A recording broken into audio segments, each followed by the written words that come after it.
नमस्कार साथियों, मैं अनूप पुनिया आप सभी का exam Gurukul by Anoop Puniya YouTube channel पे स्वागत करता हूं। जैसा कि आपको पता है साथियों, हम पॉलिटी पढ़ रहे हैं और पॉलिटी की इस सीरीज में हम पढ़ रहे हैं सुप्रीम कोर्ट का चैप्टर यानी सर्वोच्च न्यायालय का जो चैप्टर हम पढ़ रहे हैं। और सर्वोच्च न्यायालय में सुप्रीम कोर्ट में पिछली क्लास में हमने देखा था कि जो क्वालिफिकेशंस ऑफ जजेज, जो न्यायाधीश होते हैं उनकी क्या योग्यताएं होती हैं।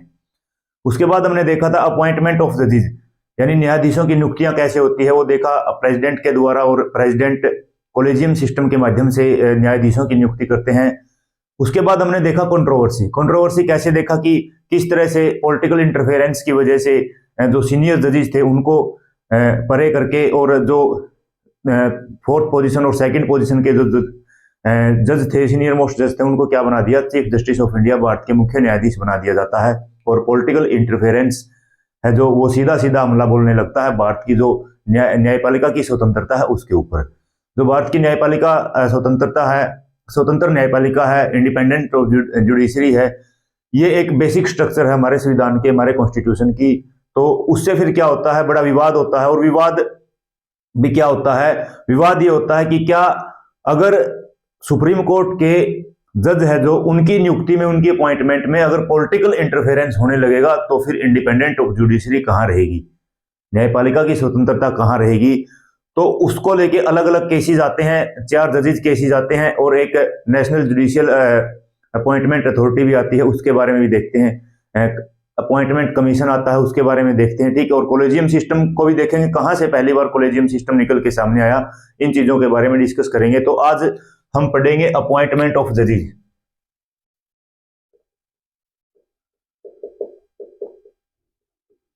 अपॉइंटमेंट ऑफ जजेस, ठीक है, न्यायाधीशों की नियुक्तियां।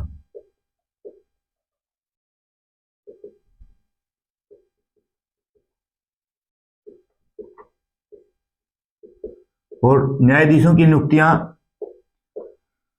इसमें देखेंगे आज हम कॉलेजियम सिस्टम।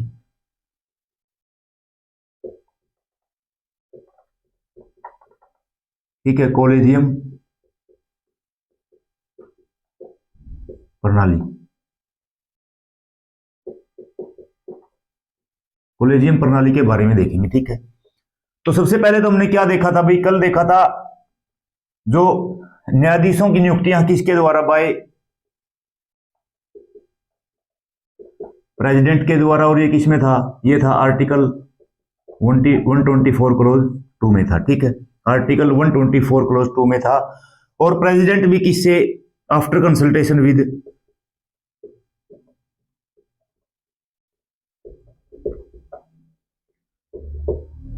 द जजेस of supreme court and high court, यानी सुप्रीम कोर्ट तथा हाई कोर्ट, सुप्रीम कोर्ट तथा हाई कोर्ट की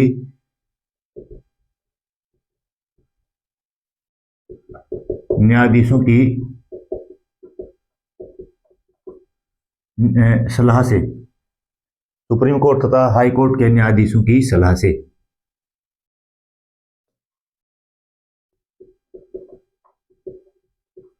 न्यायाधीशों की सलाह से, ठीक है। तो ये बात हुई। देखो अब आपने आर्टिकल 74 पढ़ा, जो प्रेसिडेंट का टॉपिक पढ़ा था, राष्ट्रपति का जो चैप्टर हमने पढ़ा था, उसमें पढ़ा था कि एक मंत्री परिषद होगी जो हर कार्य में राष्ट्रपति को सलाह देगी। अब देखो यहां पे अगर बात करें तो जो प्रेसिडेंट है, एक साइड तो काउंसिल ऑफ मिनिस्टर से सलाह ले रहे हैं, और एक साइड जजेज हैं जो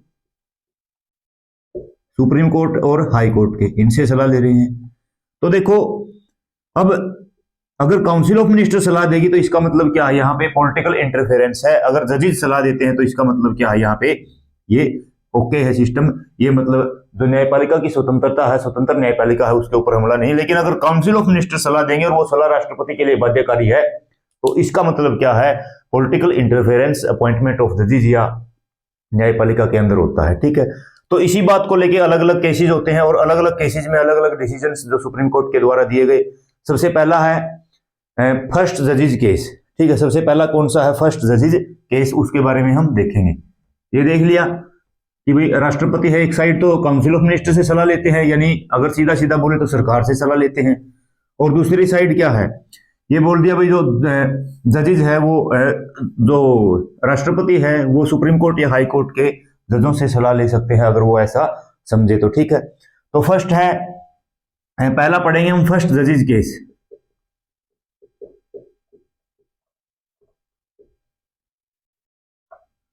ये है 1982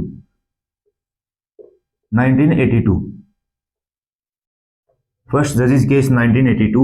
इसको एसपी गुप्ता केस भी बोला जाता है, SP Gupta case, SP Gupta case भी इसको बोला जाता है, ठीक है। इसमें क्या था, इसमें यह बात निकल के सामने आई थी कि जो सलाह है क्या वो सिर्फ सलाह है या फिर क्या है, सहमति है या फिर सलाह है। मतलब या तो ये मान के चलो जो सलाह है क्या उसके ऊपर सुप्रीम कोर्ट और हाई कोर्ट के जो जज है उसके ऊपर सहमति अनिवार्य है या सिर्फ और सिर्फ एक सलाह है, ठीक है। तो इसमें मैटर क्या निकल के आया था, इसमें मैटर ये निकल के आया था, डज द कंसल्टेशन, इसमें क्या था, does the consultation means concurrence सहमति, does the consultation means concurrence और only advice, केवल क्या है, सलाह है ये, ठीक है, यानी परामर्श है, ठीक है। अंडर concurrence और only advice under article 124, under article clause two, मैंने बताया जो अनुच्छेद 124 क्लोज 2 में सुप्रीम कोर्ट या हाई कोर्ट के न्यायाधीशों से सलाह ली जाएगी। तो पहले जो जज केस था, प्रथम न्यायाधीश केस था, उसमें क्या निकल के आया, उसमें निकल के आया कि जो सलाह है या परामर्श है वो केवल सलाह ही है या फिर क्या है, वो सहमति है, ठीक है। तो इसमें क्या है, आर्टिकल 124 क्लोज 2 के तहत सलाह या परामर्श सहमति है या केवल सलाह है। देखो सहमति का मतलब क्या है, सहमति का मतलब तो यह है जिससे सुप्रीम कोर्ट या हाई कोर्ट के जजेस से अगर पूछा जाएगा और वो अगर यस करेंगे तभी क्या है, अपॉइंटमेंट होगी। तो क्या सहमति है या केवल सलाह है। तो सुप्रीम कोर्ट ने इसने निर्णय दिया, सुप्रीम कोर्ट का निर्णय क्या था,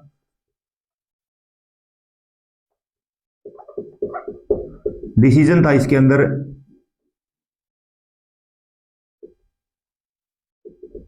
ठीक है। सुप्रीम कोर्ट का डिसीजन क्या था, सुप्रीम कोर्ट का डिसीजन था इसके अंदर कि जो सलाह है ये सिर्फ सलाह है, ये क्या नहीं है, ये कंकरेंस नहीं है, यानी कंसल्टेशन डजंट मीन्स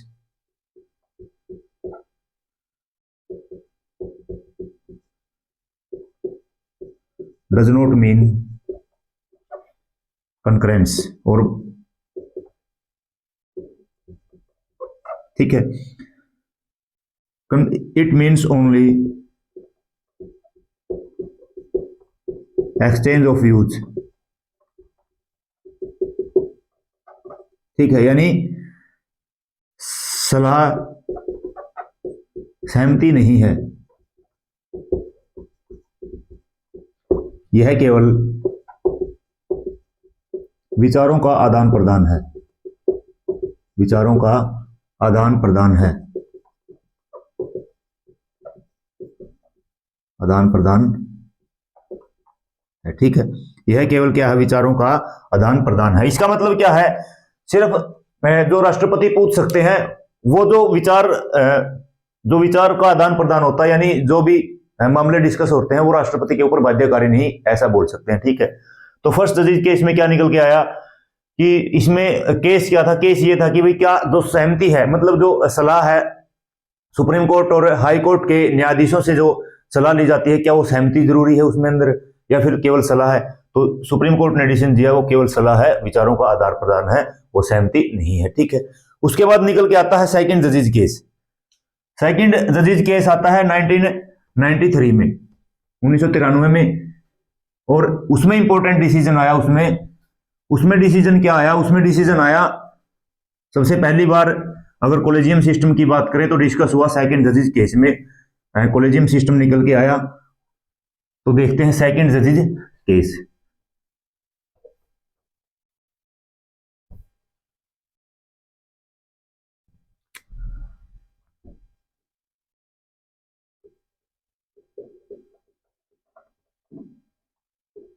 सेकंड जजेस केस 1993, द्वितीय न्यायाधीश केस, ठीक है। और इसको एक और बोला जाता है सुप्रीम कोर्ट एडवोकेट्स और advocates on record association versus union of India, ठीक है। इसको और क्या बोला जाता है? सुप्रीम कोर्ट, दूसरा नाम क्या है इसका? एडवोकेट्स ऑन रिकॉर्ड एसोसिएशन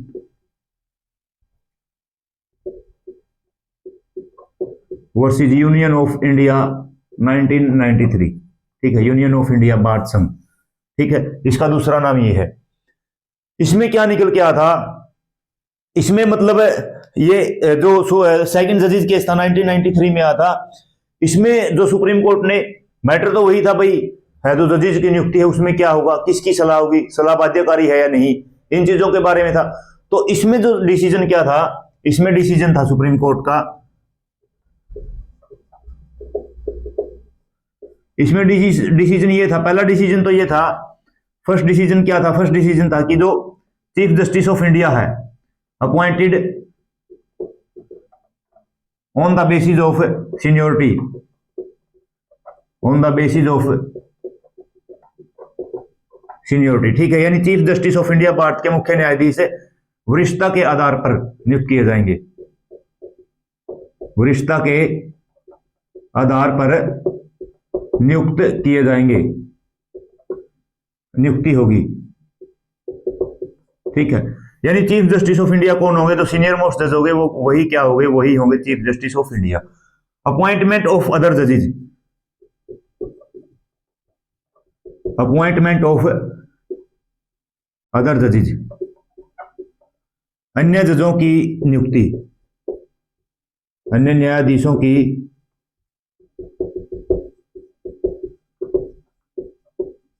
नियुक्ति। अन्य न्यायाधीशों की नियुक्ति क्या है? अन्य न्यायाधीशों की नियुक्ति कैसे होगी, इस बात पे विचार किया गया फिर। और यहां से निकल के आया क्या कि अन्य जजों की नियुक्ति है by president after the consultation with,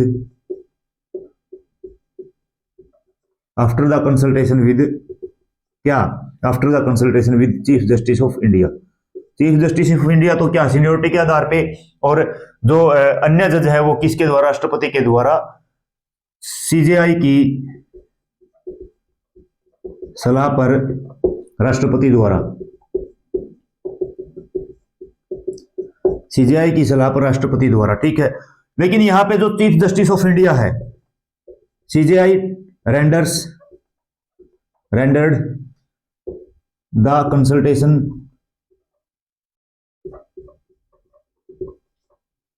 after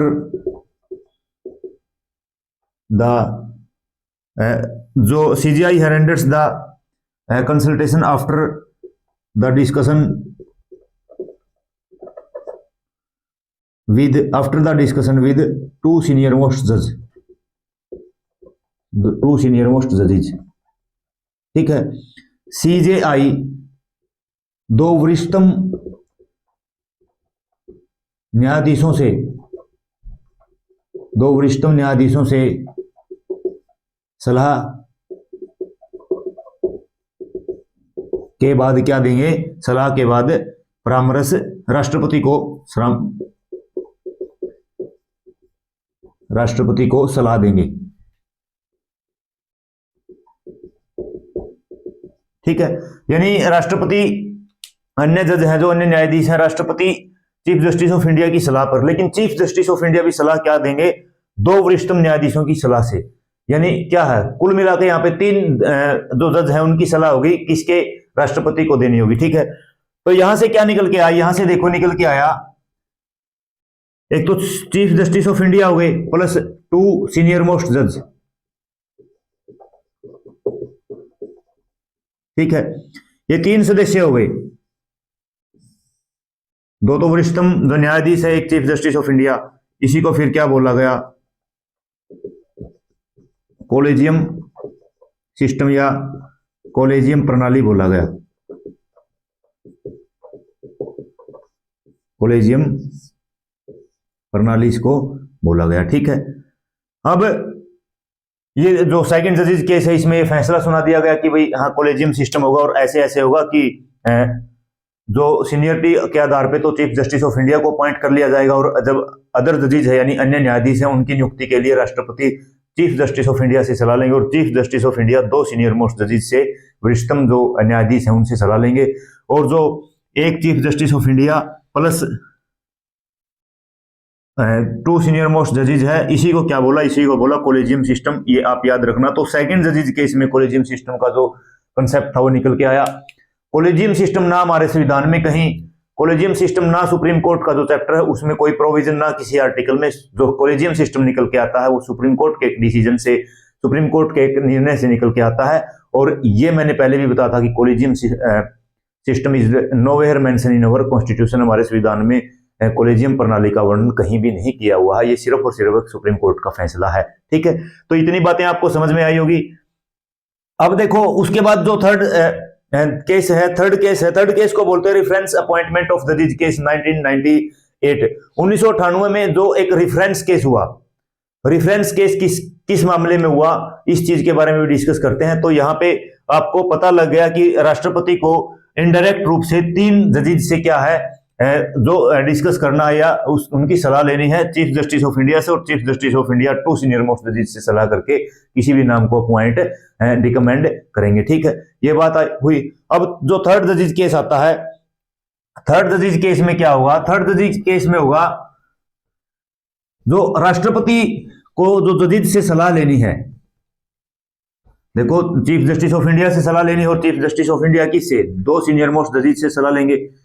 तो तीसरे जजेस केस में फिर जो राष्ट्रपति है, प्रेसिडेंट है, उन्होंने अपने विवेकाधीन की जो शक्ति है, कौन सी, आर्टिकल 143। मैंने बताया था जब प्रेसिडेंट का टॉपिक पढ़ा था कि आर्टिकल 143 अनुच्छेद 143 के तहत राष्ट्रपति अगर उचित समझे तो किसी भी जो कानूनी दावपेच है या कोई भी लीगल मैटर है, लॉ मैटर है, उसमें क्या है, सुप्रीम कोर्ट से सलाह मांग सकते हैं। लेकिन सुप्रीम कोर्ट के द्वारा जो सलाह दी गई है वो क्या है, वो बाध्यकारी राष्ट्रपति के ऊपर नहीं होगी। ये मामला था आर्टिकल 143 के तहत। तो अब आता है थर्ड जजेस केस।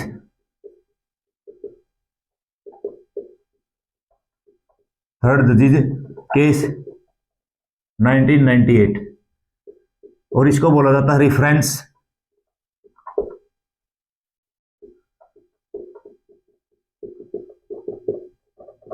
अपॉइंटमेंट ऑफ जजेस केस 1998, इसका दूसरा नाम है। ठीक है, रेफरेंस अपॉइंटमेंट ऑफ जजेस केस। इसमें निकल के क्या आया, इसमें सवाल क्या उठा, इसमें सवाल ये उठा कि जो ये बोल दिया कि भाई राष्ट्रपति चीफ जस्टिस ऑफ इंडिया से सलाह करके अदर जो जजेस हैं उनको अपॉइंट करेंगे, और चीफ जस्टिस ऑफ इंडिया क्या है, जो अपॉइंट है, मतलब जो नाम रिकमेंड करना है, नेम रिकमेंड करना है, उसके मामले में दो सीनियर मोस्ट जज से सलाह लेंगे। ये बातें निकल के आई। फिर जो राष्ट्रपति ने आर्टिकल 143 का प्रयोग करते हुए, अनुच्छेद 143 का प्रयोग करते हुए राष्ट्रपति ने सुप्रीम कोर्ट से सलाह मांगी कि क्या जो चीफ जस्टिस ऑफ इंडिया और जो दो सीनियर मोस्ट जजेस के द्वारा, यानी जो कोलेजियम सिस्टम में जो एडवाइस है, क्या वो बाध्यकारी है या नहीं, ये चीजें निकल के आई। ठीक है, तो तीसरे जजेस केस में क्या पूछा,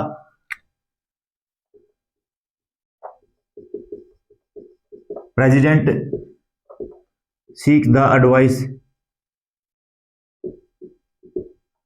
from supreme court, president seeks the advice from supreme court.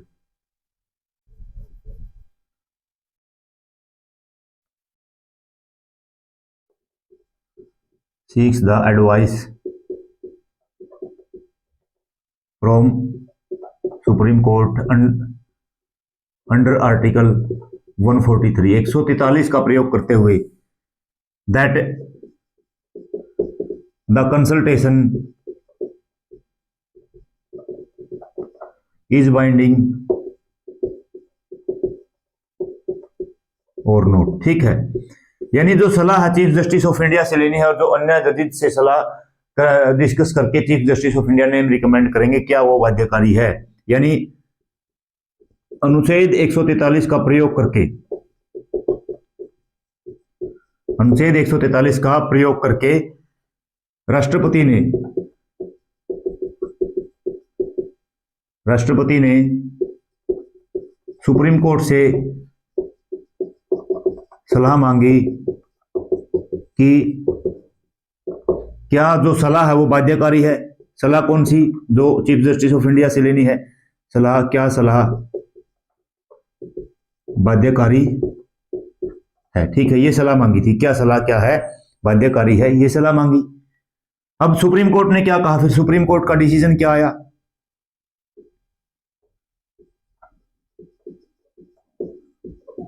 Supreme court का डिसीजन था कि जो कंसल्टेशन है वो बाइंडिंग है, यानी जो सलाह है वो क्या है, बाइंडिंग है प्रेसिडेंट के ऊपर, यानी बाध्यकारी है। जो सलाह है चीफ जस्टिस ऑफ इंडिया अन्य जो दो वरिष्ठतम न्यायाधीश के साथ सलाह करके राष्ट्रपति को देंगे, वो बाध्यकारी होगी। इसके लिए राष्ट्रपति के लिए। लेकिन अगर उस सलाह में मतलब ये नहीं कि चीफ जस्टिस ऑफ इंडिया ने दो सीनियर मोस्ट जज से पूछा ही नहीं और सीधा बोल दिया कि नहीं, इसको हम रिकमेंड, इस नाम को रिकमेंड नहीं करते, इस नाम के ऊपर हम सहमत नहीं है, ऐसा नहीं। यानी जो कंसल्टेशन है वो भी क्या होनी चाहिए, वो भी होनी चाहिए कंप्लाइंग विद नॉर्म्स,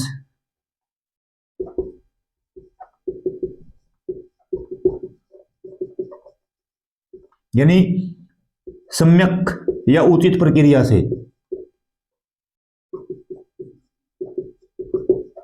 अगर उचित प्रक्रिया का प्रयोग नहीं किया जाता है तो जो सलाह है वो बाध्यकारी नहीं होगी। अगर राष्ट्रपति जी को यह पता लग जाए कि चीफ जस्टिस ऑफ इंडिया ने बिना दो वरिष्ठतम न्यायाधीश के साथ डिस्कस किए हुए कि आपको ये नाम रिकमेंड कर दिया, इस नाम को रिकमेंड करने से मना कर दिया, तो फिर क्या है, वो सलाह राष्ट्रपति जी के लिए बाध्यकारी नहीं होगी। ठीक है, अब ये देखो ये हुआ।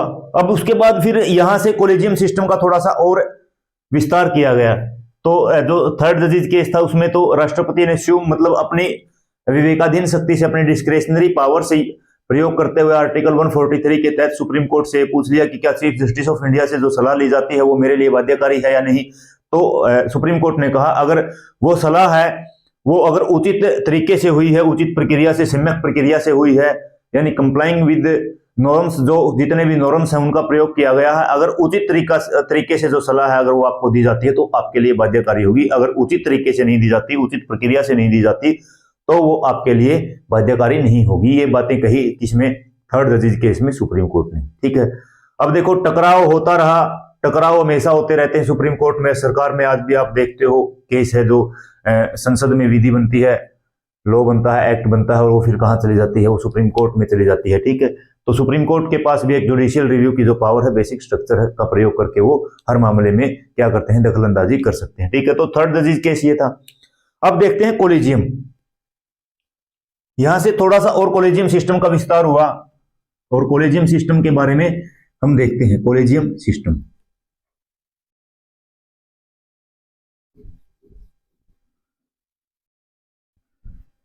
सुप्रीम कोर्ट भी अपने जो मान सम्मान की लड़ाई लड़ रही थी, जो बेसिक स्ट्रक्चर का कंसेप्ट था उसको पूरा करने के लिए, उस बेसिक स्ट्रक्चर के कॉन्सेप्ट को बचाने के लिए जो अपनी लड़ाई लड़ रही थी, सुप्रीम कोर्ट अपने लिए ही लड़ाई लड़ रहे थे वो, और ताकि पॉलिटिकल इंटरफेरेंस ना हो। ठीक है, तो यहां पे फिर कोलेजियम सिस्टम आया निकल के बिल्कुल क्लियरली।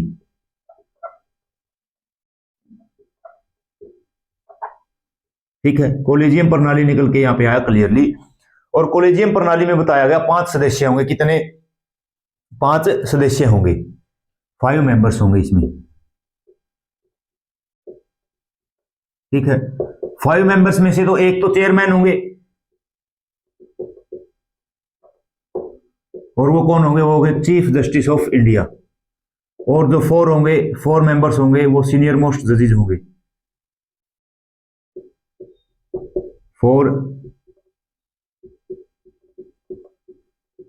सीनियर मोस्ट जज कहां पे? सुप्रीम कोर्ट में। ठीक है, 4 सीनियर मोस्ट जज कहां पे होंगे? वो सुप्रीम कोर्ट में होंगे। ठीक है, सीनियर मोस्ट जज होंगे। और ये जो 5 सदस्य हैं कॉलेजियम सिस्टम है, ये किसी भी जज की अपॉइंटमेंट के लिए राष्ट्रपति को सलाह देंगे और वो सलाह क्या होगी, बाध्यकारी होगी। ठीक है, यानी ये क्या करेंगे, rendered the consultation to president.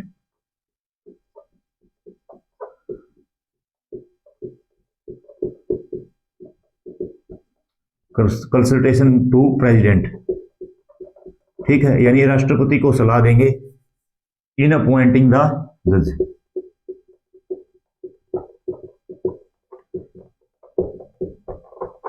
ठीक है, यानी न्यायाधीशों की नियुक्ति में, न्यायाधीशों की नियुक्ति में क्या है, ये राष्ट्रपति को सलाह देंगे।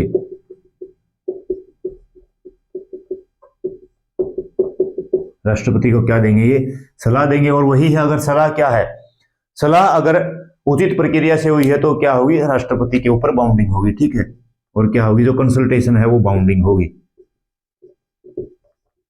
बाइंडिंग होगी, बाध्यकारी होगी। किसके लिए, राष्ट्रपति के लिए। लेकिन जो फैसला डिसीजन होगा इस कॉलेजियम में वो किसके आधार पे होगा, वो सीनियोरिटी के आधार पे होगा। ठीक है, सॉरी, मेजोरिटी के आधार पे होगा। डिसीजन मेजोरिटी के आधार पे लिए जाएंगे। किसके आधार पे, मेजोरिटी या बहुमत के आधार पे।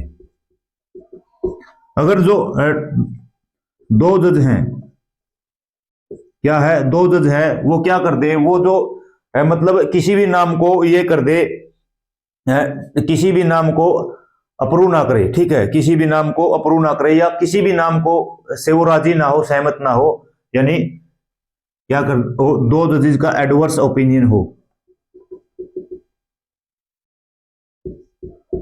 ठीक है, एडवर्स क्या हो, ओपिनियन हो, यानी क्या है, किसी भी नाम के ऊपर वो ये बोलते नहीं ये सही नहीं है, तो क्या है वो, that name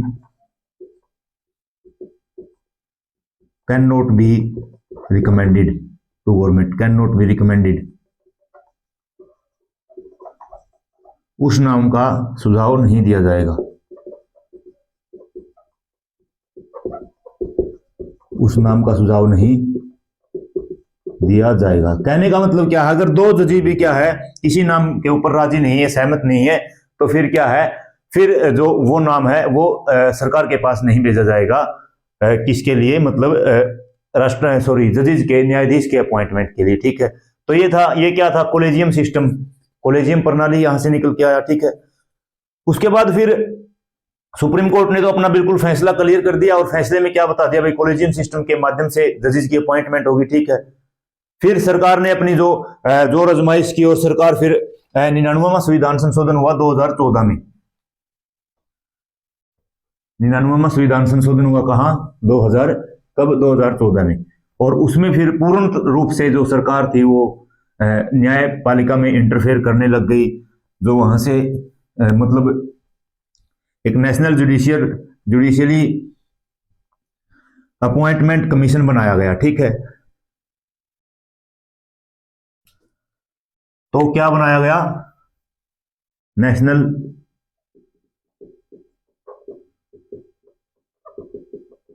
judicial appointment commission, NJAC, इसको मैं शॉर्ट में बोलूंगा NJAC 2014 में। हालांकि 2015 में कैंसिल कर दिया गया जब 4 जजेस केस आता। ठीक है, राष्ट्रीय न्यायाधीश नियुक्ति आयोग, राष्ट्रीय न्यायाधीश नियुक्ति आयोग बनाया गया। ठीक है, राष्ट्रीय न्यायाधीश नियुक्ति आयोग बनाया गया। अब हमारे संविधान में मैंने बताया कि जो सुप्रीम कोर्ट के फैसले थे उसके को ओवरटेक करने के लिए, उसको ओवरराइड करने के लिए हमारे संविधान में 2014 में 99वां संविधान संशोधन हुआ। कौन सा, 99th कॉन्स्टिट्यूशनल अमेंडमेंट एक्ट 2014। ठीक है, इसमें क्या किया गया, इसमें एक तो कर दिया गया जो आर्टिकल 124A जोड़ दिया गया, 124B जोड़ दिया गया, 124C जोड़ दिया गया। और ये किसमें जोड़े गए, ये जोड़ दिए गए, ये ऐड किए गए कहाँ पे, सुप्रीम कोर्ट के चैप्टर में, यानी कहाँ पे, भाग 5 में, ठीक है। और 124A, 124B, 124C जोड़े गए, किससे से संबंधित थे? ये थे NJAC, national judicial appointment commission, राष्ट्रीय न्यायाधीश नियुक्ति आयोग से संबंधित थे, ठीक है। अब और क्या जोड़ दिया गया? जो कोलेजियम सिस्टम था उसको रिप्लेस कर दिया गया NJAC से, ठीक है, यानी कोलेजियम सिस्टम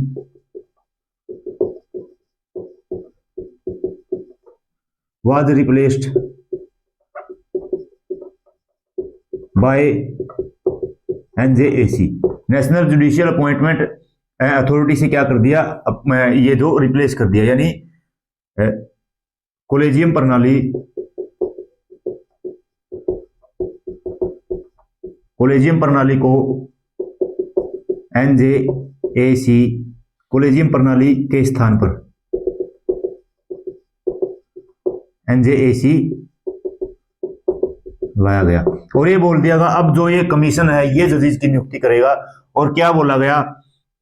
जो NJAC है इसके अंदर 6 सदस्य होंगे, 6 सदस्य होंगे। एक तो जो चेयरमैन होंगे इसके, वो तो कौन होंगे? वो तो चीफ जस्टिस ऑफ इंडिया ही होंगे, CJI, chief justice of India, ठीक है। एक तो चेयरमैन हो गए, एक क्या हो गए, कौन हो गए? चेयरमैन। दूसरा क्या है? दूसरा है 2 मेंबर होंगे, 2 सदस्य होंगे, कौन? सीनियर मोस्ट जजेस, 2 सीनियर मोस्ट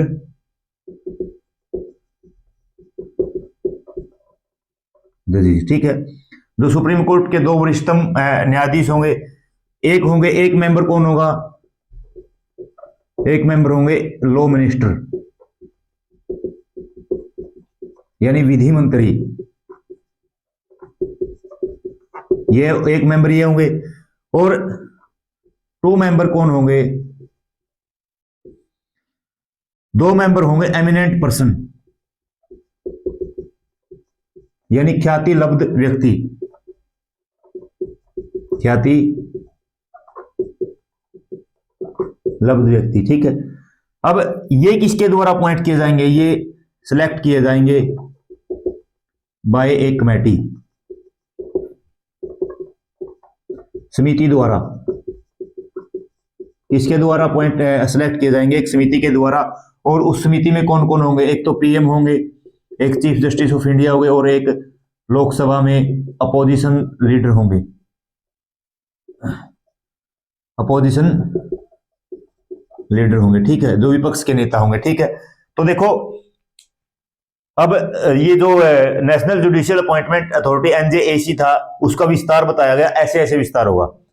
एक chairman chief justice of India, कोई दिक्कत नहीं भाई, ये न्यायपालिका का बंदा है। 2 मेंबर है जो वरिष्ठतम न्यायाधीश होंगे, कोई दिक्कत नहीं। एक मेंबर है जो लॉ मिनिस्टर, विधि मंत्री होगा, कोई दिक्कत नहीं, वो विधि मंत्री है, कोई दिक्कत नहीं। 2 मेंबर हो गए एमिनेंट पर्सन, ख्याति लब्ध व्यक्ति, और वो किसके द्वारा? वो अपॉइंट किए जाएंगे PM के द्वारा, CJI के द्वारा, लोकसभा के जो पोजीशन के लीडर हैं, विपक्ष के जो नेता, उनके द्वारा। अब देखो यहाँ पे PM कौन है? पॉलिटिकल बंदा है, और लोकसभा में जो पोजीशन का लीडर होता है वो भी क्या है? पॉलिटिकल बंदा है। अगर प्रत्यक्ष रूप से देखें, लॉ मिनिस्टर भी क्या होता है? पॉलिटिकल बंदा होता है। तो यहाँ पे पॉलिटिकल इंटरफेरेंस हुआ किसमें? NJAC में, यानी जो न्यायपालिका के अंदर राजनीतिक का हस्तक्षेप होने लग गया था इसके माध्यम से। तो फिर क्या है? फिर सुप्रीम कोर्ट एक्टिव होती है और सरकार के फैसले को ओवरराइड करने के लिए पूर्ण रूप से तैयार होती है। और फिर 4th जजेस केस आता इसको लेके, ठीक है। ये बता दिया मैंने 4th जजेस केस से पहले क्या बैकग्राउंड रहा और 4th जजेस केस क्यों आया, ठीक है। तो नेशनल जुडिशियल अपॉइंटमेंट अथॉरिटी को रद्द कर दिया जाता है 4th जजेस केस में, और आर्टिकल 124A, 24B, 24C इनको भी रिपील कर दिया जाता है। और ये बोल दिया जाता है 2015 में कि जो कोलेजियम सिस्टम है उसके माध्यम से ही राष्ट्रपति किसकी जो जजेस की अपॉइंटमेंट करेंगे, ठीक है। तो अब देखते हैं 4th जजेस केस। इंपॉर्टेंट है ये, आपको पता होना चाहिए कि कैसे नियुक्त होते हैं, क्या क्या इश्यूज रहे, कंट्रोवर्सीज मैंने बताई भी पिछले क्लास में कि क्या कंट्रोवर्सीज रहती हैं इन चीजों को लेके, न्यायपालिका में न्यायाधीशों की नियुक्ति को लेके, कैसे सुप्रीम कोर्ट में और सरकार में टकराव होता है, पॉलिटिकल इंटरफेरेंस से बचाने के लिए सुप्रीम कोर्ट कैसे अपनी लड़ाई लड़ती रहती है, ठीक है। अब आता है 4th जजेस केस। 4th जजेज केस, और इसको भी बोला जाता है अपॉइंटमेंट रेफरेंस, सॉरी, इसको बोला जाता है supreme court advocates on records association versus union of India 2015। ठीक है, जो पूरा मैंने सेकंड जजेज केस में बताया था पूरा वो नाम है, मैं लिखूंगा नहीं, 2015 में ये केस हुआ था। ठीक है, और इसमें क्या कर दिया गया, इसमें जो सुप्रीम कोर्ट का डिसीजन क्या था, सुप्रीम कोर्ट ये क्या है, चतुर्थ न्यायाधीश केस 2015, सुप्रीम कोर्ट ने क्या कर दिया गया, रिपील कर दिया गया। रिपील कौन, क्या क्या रिपील किया, एक तो रिपील कर दिए जो आर्टिकल जोड़े थे, कौन से, 124A, 124B, 124C, और क्या रिपील किया, NJAC, इनको क्या कर दिया गया, दोनों को रिपील कर दिया। और मतलब रिपील करके ये बोल दिया गया कि रिपील का बेस क्या था, बेस क्या था, रिपील का आधार क्या था, जो रिपील का आधार था ये था कि independent of judiciary, independent of judiciary यानी स्वतंत्र न्यायपालिका,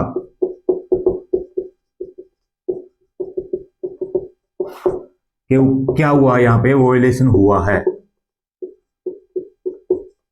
उल्लंघन हुआ। क्यों, क्योंकि जब पॉलिटिकल इंटरफेरेंस होने लगा तो फिर स्वतंत्र कहां रही न्यायपालिका, वहां तो राजनीतिक लोग आएंगे और अपने अपने स्वार्थ के लिए क्या करेंगे, अपने अपने स्वार्थ के लिए जजेज की नियुक्ति करेंगे, और जो भी लॉ बनानी है उसको फिर चाहे सुप्रीम कोर्ट में वो क्या हो, चैलेंज भी हो, उससे कोई फर्क ही नहीं पड़ेगा, क्योंकि वहां पे तो उन्होंने अपने बंदे बिठा रखे हैं। तो इसलिए क्या है, इंडिपेंडेंट ऑफ जुडिशरी का वायलेशन हुआ। लेकिन ये क्या है, इंडिपेंडेंट ऑफ जुडिशरी एक बेसिक स्ट्रक्चर है, तो इसके ऊपर हम कोई भी आंच नहीं आने देंगे, ये सुप्रीम कोर्ट ने कहा। और कहा एट प्रेजेंट, आज के दिन क्या लागू है, कोलेजियम सिस्टम, कोलेजियम प्रणाली लागू है हमारे जो सुप्रीम कोर्ट के न्यायाधीशों की नियुक्ति में। ठीक है, तो देखा आपने किस तरह से सुप्रीम कोर्ट एक्टिव होती है, सरकार एक्टिव होती है, सुप्रीम कोर्ट एक्टिव होती है, क्योंकि ये जरूरी भी था सुप्रीम कोर्ट का एक्टिव होना। अगर इस स्वतंत्र न्यायपालिका को बचाना था तो सुप्रीम कोर्ट को अपने मान और सम्मान की लड़ाई लड़नी थी, अपने अधिकारों की लड़ाई भी लड़नी थी, और साथ साथ जो भारत की जो जनता है, भारत के जो लोग हैं, वो न्यायपालिका में अपना विश्वास दिखाते हैं कि न्यायपालिका कभी गलत नहीं करेंगी, उसका भी मैटर था। क्योंकि हो सकता है सरकार अपने स्वार्थ के लिए कोई भी एक्ट बना दे, कोई लॉ लेके आए, लेकिन अगर वो गलत लॉ है तो उसको फिर चैलेंज कहां किया जाता है, उसको जो जुडिशियल रिव्यू के अंदर सुप्रीम कोर्ट उसका क्या करती है, उसकी समीक्षा करती है। अगर सुप्रीम कोर्ट में सरकार क्या है, अपने बंदे बैठा देगी, तो मैंने पहले भी बताया, तो फिर क्या है, उन चीजों का जुडिशियल रिव्यू अच्छे से नहीं होगा, और अगर गलत चीजें हमारे देश के जो जनता है उसके ऊपर थोपी जाएगी तो उनको फिर उनके ऊपर विचार नहीं होगा, और वो गलत जो चीजें थोप दी जाएंगी तो फिर वो थोपी ही रह जाएंगी, उनका कोई तोड़ नहीं निकलेगा। उस तोड़ को निकालने के लिए सुप्रीम कोर्ट बार बार एक्टिव होती रही, सुप्रीम कोर्ट और सरकार आमने सामने होती रही, और अंत में फिर जीत होती है सुप्रीम कोर्ट की। और सुप्रीम कोर्ट ने स्पष्ट जो निर्णय दिया कि कोलिजियम सिस्टम के माध्यम से ही क्या होगा, न्यायाधीशों की नियुक्ति होगी। एनजेएसी को कैंसिल कर दिया गया, और ये बताया गया कि एनजेएसी में लॉ मिनिस्टर भी क्या है, पॉलिटिकल आदमी है, और जो 2 एमिनेंट पर्सन है वो भी क्या है। अब देखो 2 एमिनेंट पर्सन है, उनकी नियुक्ति में भी क्या है, पॉलिटिकल इंटरफेरेंस, एक पीएम है, एक अपोजिशन, लोकसभा में अपोजिशन के लीडर हैं। तो इससे क्या है, इससे हमारी स्वतंत्र न्यायपालिका को ठेस पहुंच रही थी। अच्छा जो संघर्ष किया सुप्रीम कोर्ट ने, और सरकार के खिलाफ भी अपनी आवाज को उठाते रहे, और अलग अलग समय पे अलग अलग तरीके से अपनी बातों को मनवाने में कामयाब भी हुई सुप्रीम कोर्ट। और इसीलिए तो भारत की जनता का भारत की न्यायपालिका में इतना अटूट विश्वास है कि वो कोई भी अगर मामला होता है तो लोगों के जो विचार होते हैं वो यही होते हैं कि न्यायपालिका के ऊपर हमें पूरा भरोसा है, क्योंकि ऐसे ऐसे फैसले सुप्रीम कोर्ट ने किए हैं। और उम्मीद करते हैं सुप्रीम कोर्ट आगे भी ऐसे ही स्वतंत्र न्यायपालिका, जो बेसिक स्ट्रक्चर, मूल संविधान, मूल संरचना है हमारे संविधान की, उसका प्रयोग करके अच्छे तरीके से न्यायपालिका फैसले करते रहेगी, और जो सरकार की मनमानी है उसको रोकने का काम करेगी। क्योंकि सरकार जो पॉलिटिकल राजनीतिक जो चीजें होती है वहां पे स्वार्थ होते हैं, और स्वार्थ से परे जो चीजें होगी वो कहाँ पे होगी, फिर वो न्यायपालिका में होगी। उन स्वार्थ से भरे हुए लोगों का इलाज करने का काम भी न्यायपालिका हमेशा करती रही है और करती भी रहेगी। और इन्हीं बातों के साथ आज की क्लास के हम यहीं तक रखते हैं। उम्मीद करता हूँ सभी चीज़ें आपको अच्छे तरीके से समझ में आई होगी और सभी चीज़ों को आप समझ पाने में भी सक्षम होंगे। और अगर आप हमारे चैनल पे फर्स्ट टाइम विजिट कर रहे हो तो चैनल को सब्सक्राइब करना, वीडियो को लाइक करना, कमेंट करना और कमेंट में बताना कि आपको जो सुप्रीम कोर्ट चैप्टर की जो क्लासेस चली हुई है उसके बारे में आपकी क्या राय है और जो पॉलिटी की सीरीज चली हुई है उसके बारे में आपकी क्या राय है। और कोई सुझाव भी अगर आप हम तक पहुंचाना चाहते हो तो कमेंट्स के माध्यम से पहुंचा सकते हो। और आप इस चैनल पे जुड़े हुए, इतना प्यार बनाए हुए, सहयोग दे रहे हो, समर्थन दे रहे हो, अपना प्रेम दिखा रहे हो इस चैनल के प्रति, उस प्यार प्रेम के लिए, उस सहयोग के लिए आप सभी का बहुत बहुत धन्यवाद। मिलते हैं एक और बेहतरीन क्लास में, तब तक के लिए आप सभी को नमस्कार।